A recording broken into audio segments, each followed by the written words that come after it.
Mr. Speaker, I want to thank you for the opportunity to contribute to the motion and the debate before this House. I want to start off by reading a portion of the State of the Nation address and asking my colleagues in the House whether they heard the President say this and whether they believe that this is the true state of the nation. Mr. Speaker, we inherited an economy that was running a high deficit with increasingly high inflation and interest rates. It was also characterized by rapidly depreciating currency. This unstable macro environment created an unfavorable investment environment for both indigenous and foreign capital. That's why we've called the National Economic Forum as an attempt to forge a consensus for a homegrown fiscal consolidation program. Did you hear the President say this? And is this the true state of the economy?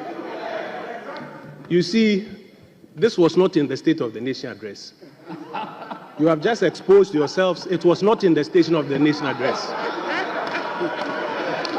This was not in the State of the Nation address. This was President John Dramani Mahama in 2013.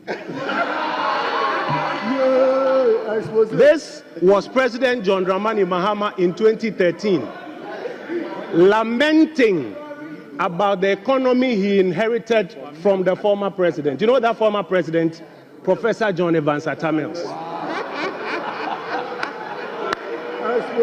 You can check Hansard. You can check Hansard. There's a similarity between what the president did in 2013 and what he did here in the Chamber of Parliament in 2025. You know what that similarity is? Lamentations. Mr. Speaker, there's a phenomenon where new heads of state spend a lot of time lambasting, berating, demonizing their predecessors, hoping that they will use it as a basis to galvanize a certain narrative about why they came to power. Why you came to power doesn't matter. You are in power today. Your job is to do what? Is to fix it. Mr.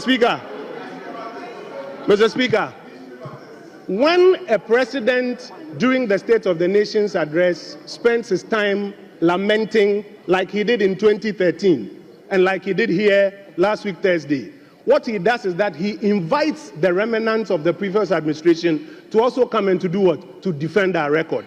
In between the two, the real issues that you campaigned on, the things that the millions of young people who were singing Kwen Kwen are waiting to hear you deliver on, they get lost in the cracks. And I want to spend some time reminding you of the things that you campaigned on and the things that many people were hoping that when the president mounted the podium, he will be explaining how he will be delivering on them. The president campaigned on the cost of living crisis.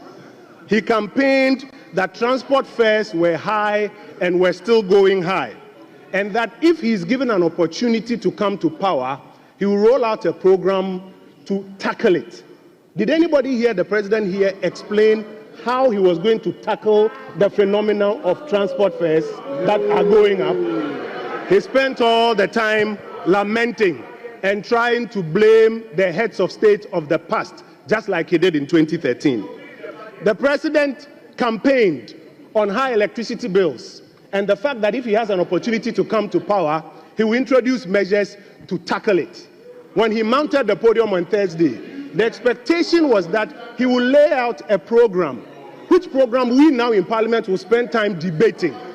Did anybody hear the president explain how he's going to tackle electricity tariffs that keep going up? For many months, when the president was campaigning, he was speaking about high food inflation.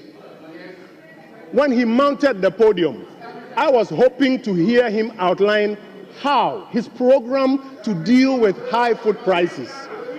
I didn't hear it. I don't know if colleagues heard the president outline it here so that we could be debating it by now. In fact, in the first 2 months of the president's administration, what he has started doing is to remove some of the pillars that helped hold some parts of the economy together.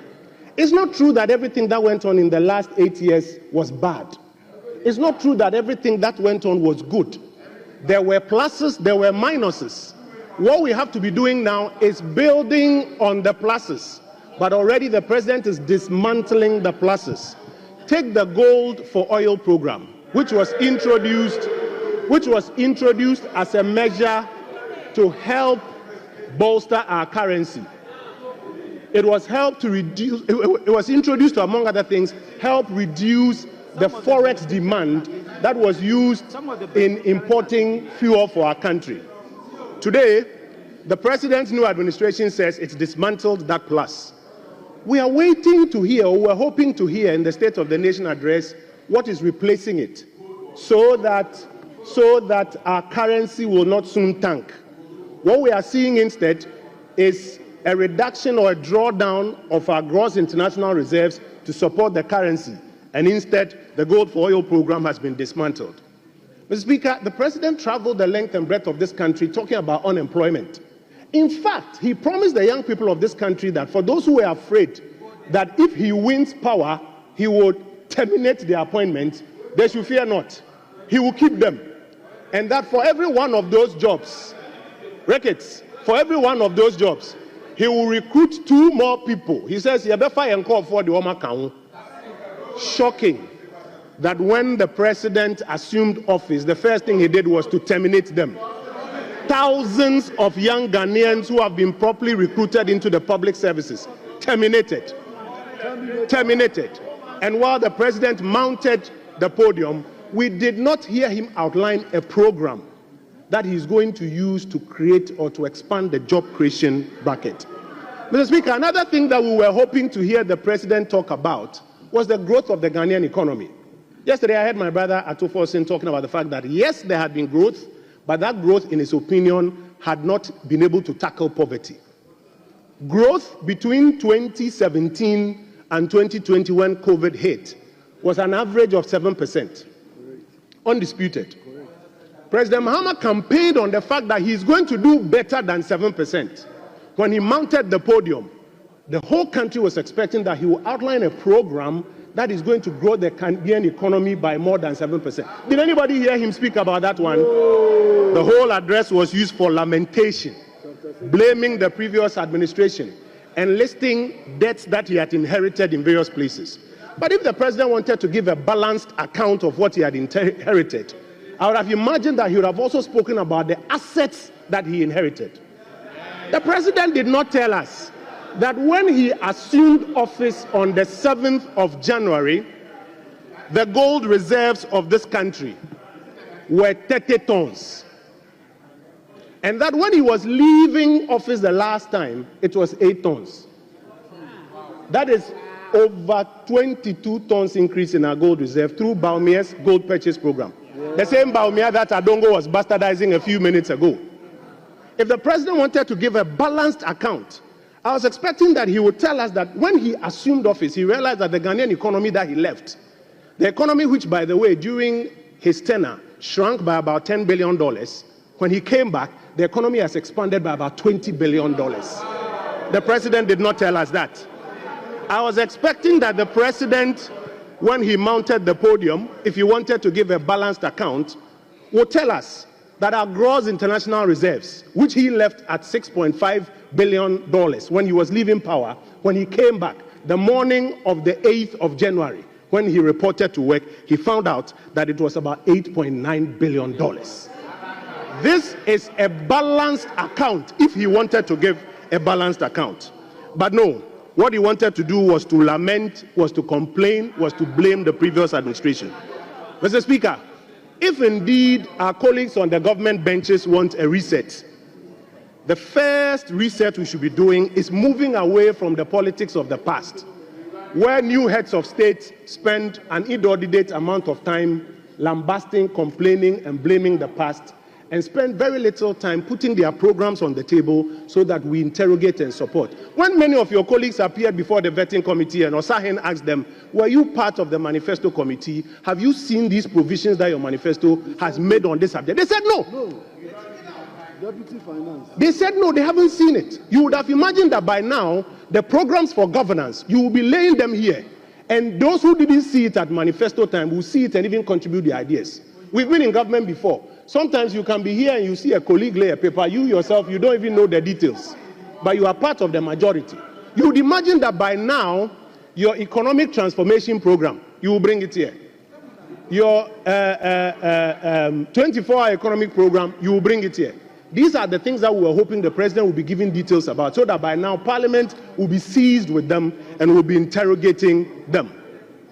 Today, none of them has come before us. And we are spending all our time lambasting the past, trying to blame the past, complaining about the past. That's why Ghanaians voted for you. You have an opportunity to do what? To fix it. No, we don't need to wait for the budget.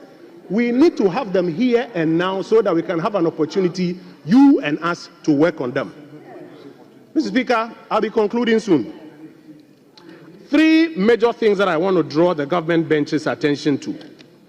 Number 1, stop the propaganda. You have won the election already. You don't need to do more propaganda. The propaganda will not create jobs. It won't put food on the tables of people. It won't put clothes on the backs of people.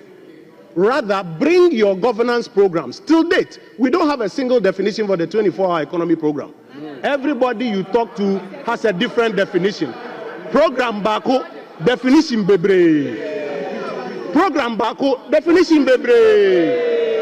Spend time doing less propaganda and more time bringing your governance programs so that Parliament can assist you and work on it. Number 2, Mr. Speaker. Political parties, and this goes to all of us generally, while we do our manifestos and make promises, we should spend more time putting out the granular details of our programs so that in times like this, we'll spend less time doing the blame game of the past, blame game of the previous presidents, and more time interrogating the programs that you are going to govern with and assisting you not to even repeat the mistakes that we made. Mr. Speaker, I thank you for the opportunity.